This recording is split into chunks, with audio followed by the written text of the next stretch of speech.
You know, he's a character who grows up in a very isolated world in a Hasidic Jewish community. He expects to marry this girl that he's been arranged with, and then that family rejects him. And so he is very attracted to this world, and he initially gets into it because he thinks he can make enough money to win that girl's family over. But you know, of course, he gets in too deep, and then it turns out to be very, very tragic. And of course, he loses that girl, and he loses his family, and he loses all these things that he initially wanted to secure by getting into that world in the first place.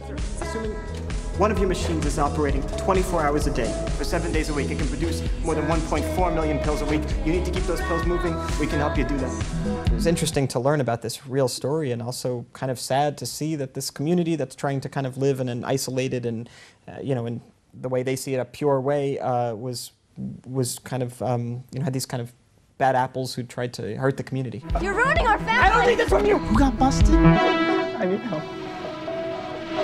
I don't really feel the pressure. I like playing characters that have some basis in truth. You know, before going to work on Holy Rollers, I would read about what it must be like to be in the Hasidic community, and you could kind of use that in your daily performance. In the same way, I would watch an interview with Mark Zuckerberg before going to film The Social Network and see the way he, you know, scratches his eyebrow or something, and that's kind of, yeah, or his mannerisms, and then you could think about why he's doing that in that situation and how you could maybe employ it in the movie. So I kind of find it inspiring when you're playing a fictional character, you're just kind of using your imagination, and I don't have a great one, so it's, I'm a little bit limited.